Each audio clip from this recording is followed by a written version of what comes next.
Okay, so a list of everything that's wrong with my 2002 Porsche 996 Targa that I've now owned for 3 years and 4 months. So I thought I would make this for the purposes of documentation. The car recently, I say recently, maybe about a month or so, went in for a vehicle health check, as well as its routine service. That is done on an annual basis. And whilst it was in, it needed a few other things done. So for the last year that I've had the car, the roof mechanism has no longer been working. So if you're familiar with the Targa, it has that roof that moves and you can get the air in and listen to the noises and kind of drive and stuff. So the mechanism hasn't been working for the last year. It's been making this terrible crunching noise. And about 3 years ago, a couple of months into my ownership, the roof stopped working. So it was working, then it stopped working, and then I took it to the garage, and then they replaced one of the motors that drives the cables in the mechanism, and it was working afterwards. But they said if it's a bit slow, and if it stops working, it's probably going to need the whole cable system refurbished, which is basically where we're at just now. So the cable system is needing refurbished. But let me run through the vehicle inspection report that I've got alongside with it, and we'll maybe throw in a couple of prices as well. And if I can figure out how to edit and throw some booms and booms up on the screen, we'll do that as well. Okay, so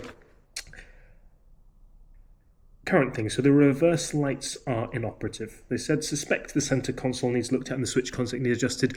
I've had the car long enough now where the reverse lights haven't been working and people have faffed around and put a multimeter in there and tested things. And allegedly there is power going in there, but there's some switch. So there is some switch thing that I've ordered. I can't remember the name off the top of my head.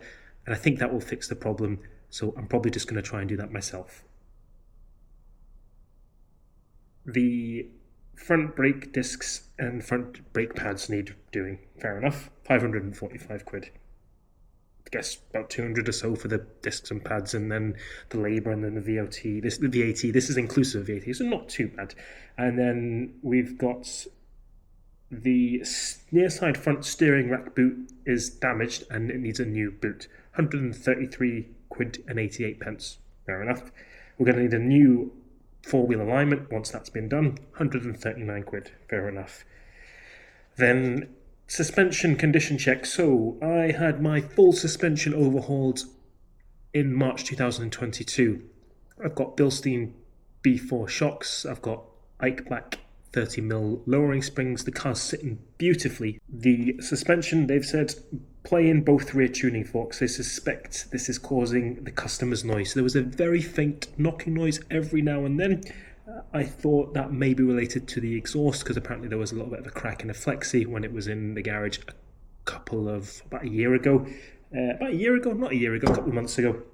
And they said that might be the source of the noise, but it wasn't happening that much, so it wasn't causing any issues, so it was fine, and we just left it alone. But now we've got both rear tuning forks need changed, 341 quid, 97 pence, fair enough. And then we've got your exhaust condition visual check. So both flexis are snapped, and the exhaust is back blowing, and we need new back boxes. The exhaust sleeves are corroded.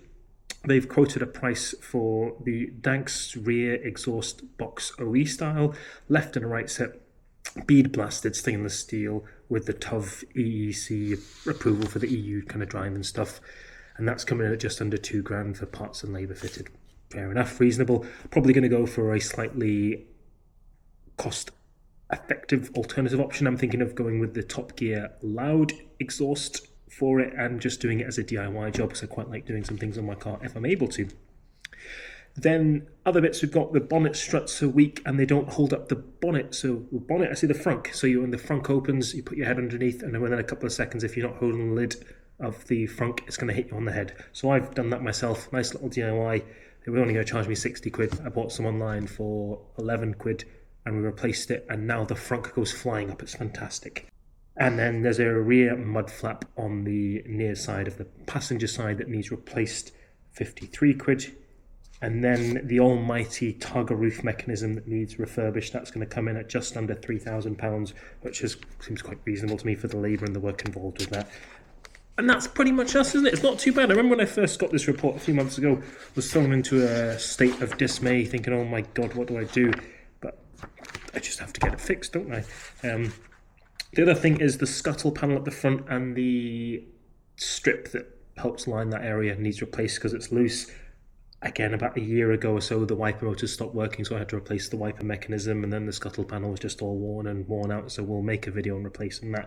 Just in, fresh off the press, we have ordered in the scuttle panel and the little seal for underneath the windshield, and that's been ordered from the nearest Porsche dealership. So the scuttle panels come in at £138.56, and the little sealing strip £13.58, giving us a total of £152.15 to replace that little plastic thing, which is going to look beautiful.